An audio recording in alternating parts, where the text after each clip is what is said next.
안녕하세요. 한양대학교 김준현입니다. 제가 선택한 주제는 신체적 장애를 가진 사람들을 위해 이수를 연구한 연구입니다.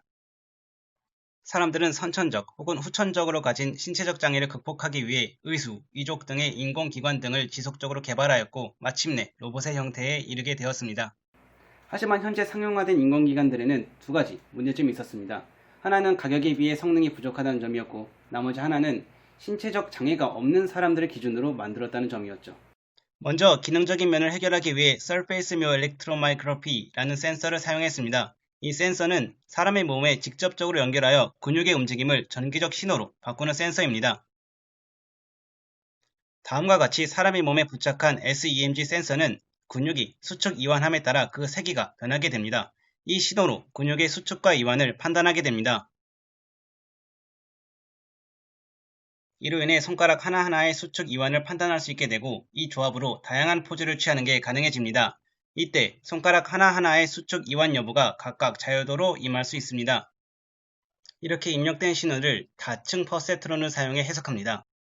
단층 퍼셉트론은 입력층과 출력층 두 개로 이루어져 있으며 보통 활성화 함수로 스텝 펑션을 쓰는 데 반해 다층 퍼셉트론은 은닉층이 존재하며 활성화 함수로 시그노이드, 웰러 함수 등을 사용하게 됩니다. 다층 퍼셉트론은 인공신경망이라고도 불리며 이로 학습하는 알고리즘을 딥러닝이라 부릅니다. 이 다층 퍼셉트론의 타임 컴플렉서티를 계산해 볼 텐데 입력층은 SEMG 센서의 개수로 W, 출력층은 자유도라고 할 수 있으므로 11개라고 하겠습니다. 은닉층의 경우에 각 층의 노드의 수를 N, 층의 개수를 M이라 하겠습니다. 이때 은닉층의 노드의 수가 입력층과 출력층에 비해 압도적으로 많다고 한다면 입력층과 출력층을 무시할 수 있습니다.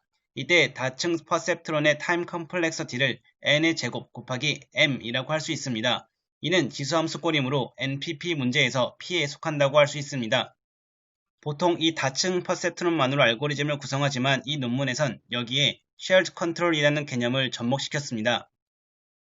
Shared Control이란 사용자와 기기를 동시에 조종하는 것으로 이 둘의 차이를 최소화하는 것에 그 목적이 있습니다. 시험자들은 크게 세 그룹으로 나누어집니다. A로 표시된 붉은색 그룹은 신체적 장애를 가진 사람들이고 B로 표시된 파란색 그룹은 신체적 장애가 없는 사람들입니다. C는 B와 같습니다. 이들은 다시 두 집단으로 분리되는데 A와 B는 다층 퍼셉트론을 훈련하는 트레인셋으로 나머지 C는 이를 검사하는 테스트셋으로 분리됩니다. 트레인셋으로 훈련시킨 다층 퍼셉트론을 검사하는 과정에서 컨퓨전 매트릭스가 사용됩니다. 이는 알고리즘이 얼마나 잘 분류를 했는지 그 오류를 정량적으로 수치화해줍니다. 컨퓨전 매트릭스에는 4가지 분류가 존재하는데 여기서는 false positive와 false negative를 사용합니다. 다음은 시험자별 컨퓨전 매트릭스입니다. 시험자의 컨퓨전 매트릭스는 다양한 것을 알 수 있으며 이것으로 시험자들 간의 편차가 크다는 것을 알 수 있습니다. 다음으로 구축한 퍼셉트론을 통해 가상의 시스템에서 물건을 만지는 훈련을 진행합니다.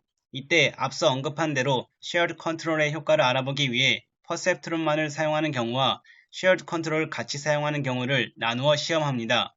Shared Control을 사용하는 경우 퍼셉트론의 예측과 각도 차이가 50도 이상의 경우 그 차이를 줄이는 방향으로 움직이게 됩니다. 시험 결과 Shared Control을 같이 사용한 경우 퍼셉트론만을 사용한 경우보다 성공률, 안정성 모두 높은 결과를 보였습니다. 이는 시험자마다 편차가 존재하지만 Shared Control을 병행했을 때의 이점만큼은 동일했습니다. 마지막으로 검사 집단 C를 통해 실제로 물병을 옮기는 시험을 했고 두 경우를 비교해 보았습니다. 다층 퍼셉트론만을 사용한 경우 물병을 놓쳐 실패하는 경우가 많았습니다. 반면 Shared Control을 같이 사용한 경우 안정적으로 물병을 옮기는 모습을 보여주었습니다. 그 결과 시험자 간의 편차는 존재하나 Shared Control을 병행했을 때 높은 성공률을 보여주었습니다. 이 연구는 기존 퍼셉트론의 한계를 넘어 Shared Control을 활용했다는 점에 큰 의미를 둘 수 있습니다. 또한 훈련 집단으로 신체적 장애를 가진 사람들을 넣어 보다 실용적인 접근이 되었다는 것도 빠뜨릴 수 없을 것입니다. 이상 발표를 마치도록 하겠습니다.